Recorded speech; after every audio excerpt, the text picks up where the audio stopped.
apparemment plus que ce que l'on voit. Donc le problème de la matière noire, c'est... Bon, il a évidemment des implications cosmologiques, mais finalement, tout a des implications cosmologiques. Donc, comme je ne pouvais pas parler de tout, j'ai laissé certains sujets dans l'ombre. Monsieur Mao. Oui, lorsque je déforme une droite, je le fais au minimum dans un espace à 2 dimensions. Lorsque je déforme un plan, je le fais au minimum dans un espace à 3 dimensions.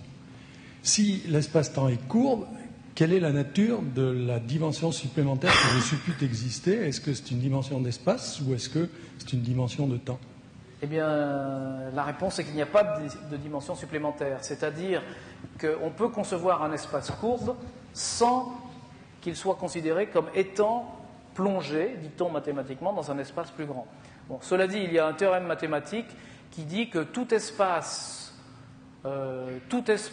courbe peut être justement, comme vous le dites, plongé dans un espace qui aurait, je ne sais plus combien de dimensions, il y a un nombre qui doit être peut-être 6 ou 12, je ne sais pas. Bon, enfin bref, il se trouve que certains des espaces les plus simples peuvent être plongés dans un espace à 4 dimensions, c'est-à-dire une dimension de plus. Et en fait, on peut montrer que les espaces correspondant au modèle cosmologique dont j'ai parlé peuvent tous être plongés dans un espace plat à 4 dimensions. Mais pour d'autres solutions de la relativité générale, ça n'est pas vrai. Et je crois que de toute façon, ça n'est pas comme ça qu'il faut essayer de voir les choses, parce que ce que dit la relativité générale, précisément, c'est que nous, on vit dans cet espace et on ne peut pas en sortir. Même si il était possible géométriquement de plonger cet espace dans un espace plus grand, ça n'aurait absolument rien de physique. Ça serait une représentation mathématique, géométrique qui permettrait peut-être, qui aurait un intérêt pédagogique, qui permettrait peut-être de faire certains calculs, mais cette dimension serait totalement inaccessible à nous-mêmes, aux particules, au rayonnement, etc. Donc, du point de vue physique, il faudrait l'oublier. Monsieur. Oui, vous disiez que vous nous parleriez de l'espace fini, mais sans limite. Vous pouvez vous lever. Pardon. Ah oui. Non, oui, on vous entend, On vous entend, mais je on vais vous voit pas. me lever, excusez-moi. Voilà. Oui, vous nous avez parlé d'un espace fini sans limite. Ah Est-ce oui. que vous pourriez nous éclairer Bien sûr. là-dessus? Mais en fait, c'est exactement ce que permet la relativité générale, qui elle-même se fonde sur une géométrie qui n'est pas la géométrie dont on apprend les propriétés à l'école. Cette géométrie s'appelle la géométrie euclidienne, et cette nouvelle géométrie a été découverte au XIXe siècle, s'appelle la géométrie non euclidienne. Mais ça n'est pas si mystérieux que ça. Si vous considérez des surfaces, si vous êtes sur un plan, en supposant le plan complet, bien vous allez, si vous marchez tout droit sur un plan, vous pouvez marcher tout droit, tout droit, tout droit, et vous rencontrerez jamais de limite, mais vous irez à l'infini. Maintenant, supposez que vous marchez sur la surface d'une sphère, sur la surface de la Terre. Vous marchez, en supposant qu'il n'y ait pas de mer et de montagne, vous marchez toujours tout droit, sans tourner ni à droite ni à gauche, toujours tout droit. Vous allez faire le tour de la sphère et vous serez revenu à votre point de départ au bout d'un moment. Tout ça parce que la surface de la sphère est courbe. Et la surface de la sphère, elle est finie. Sa surface, on peut la calculer, c'est 4πr2.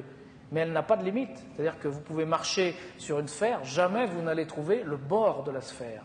Eh bien, cette chose-là se généralise à l'espace, c'est-à-dire qu'il peut exister un espace fermé sur lui-même, qui est, si vous voulez, la généralisation à 3 dimensions de ce qu'est la surface de la sphère à 2 dimensions.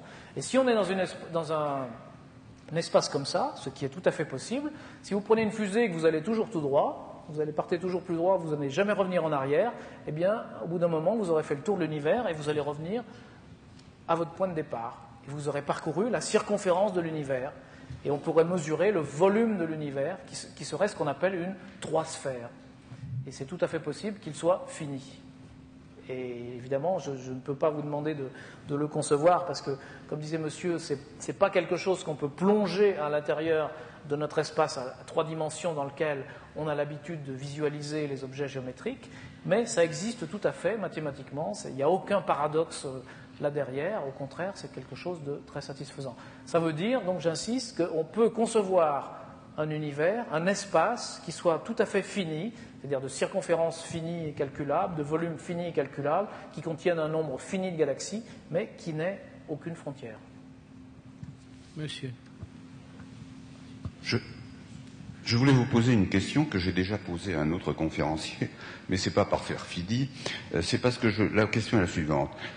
Est-ce que le monde, l'univers plutôt, évolue vers une complexification croissante? Alors, vous avez parlé au début d'un univers hyper dense, hyper chaud, non structuré, et après, vous avez dit qu'apparaissent les atomes, les molécules, etc. Après, les astres, les étoiles. Donc il semblerait que ça évolue vers, comme je le pensais d'ailleurs, vers une augmentation de la complexification. Par ailleurs, on m'a dit que l'entropie de l'univers allait en augmentant, ce qui augmente le désordre et donc augmente la non-structuration. Alors je suis totalement perdu sur la complexification ou pas de l'univers au cours du temps. D'accord. Alors, il faut se méfier parce que les notions d'ordre, de complexité, d'entropie sont en fait des notions subjectives. Alors celle d'entropie est un peu plus objective, c'est-à-dire qu'on définit une entropie physique de manière tout à fait normale, et je vous rassure tout de suite, dans l'évolution de l'univers, l'entropie est toujours croissante, donc il n'y a absolument jamais de violation d'aucun principe physique quel qu'il soit. Ce qui est erroné, c'est d'associer l'entropie au désordre. Parce qu'effectivement, par exemple, si vous considérez le phénomène de formation des galaxies, formation des étoiles, des planètes, du système solaire, apparition de la vie, formation de la vie, tout ça correspond à des augmentations d'entropie. Et même si l'entropie ne pouvait pas augmenter, tous ces phénomènes ne se seraient jamais produits.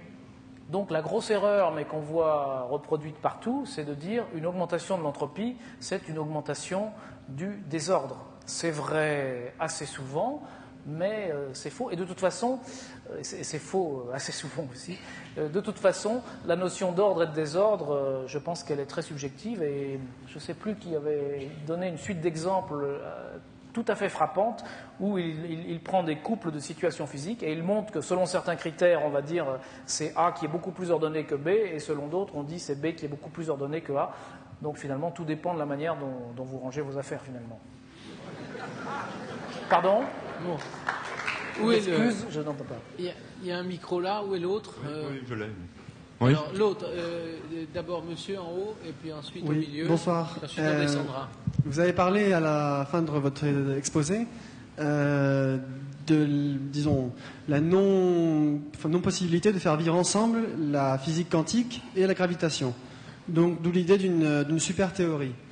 En disant cette super théorie permettrait d'expliquer elle-même à la fois la quantique et la physique quantique et la gravitation.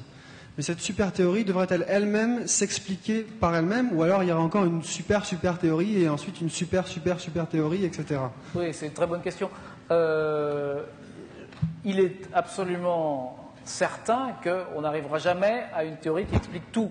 C'est-à-dire ce que vous avez peut-être vu, cette espèce de rêve d'une théorie du tout qui expliquerait tout, dont Hawking a dit, je crois, enfin on connaîtrait la face de Dieu ou quelque chose comme ça. Non, c'est pas du tout de ça qu'il s'agit.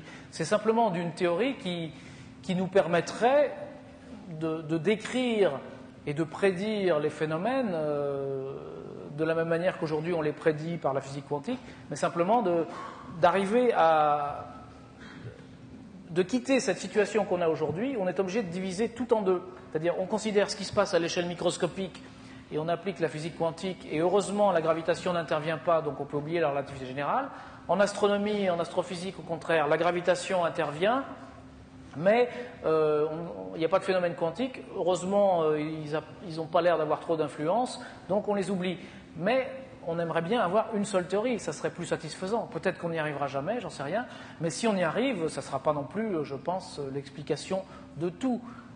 Mais je crois que les questions changeront de nature. Et en fait, si on compare, enfin ça serait très intéressant à faire aussi, mais je crois que ça demanderait un exposé entier, enfin plusieurs. On pourrait se demander, est-ce qu'on comprend plus de choses aujourd'hui sur le fonctionnement de l'univers que par exemple, je ne sais pas, Platon ou Aristote ou les pythagoriciens? De notre point de vue, oui, mais de leur point de vue, je ne sais pas ce qu'ils répondraient. Et ils les comprendraient différemment avec ce qu'on appelle une explication. Ce n'est pas non plus ce que Kepler, par exemple, appelait une explication. Kepler expliquait le mouvement d'une planète sur son orbite en disant la planète a une âme qui lui permet de savoir qu'elle doit rester sur son orbite. Et puis après coup, il s'est aperçu que c'était plus économique, au point de vue pensée, plutôt que de dire chaque planète a une âme, il valait mieux dire en fait c'est le Soleil qui a une âme et cette âme du Soleil va guider toutes les planètes. Et finalement, c'est petit à petit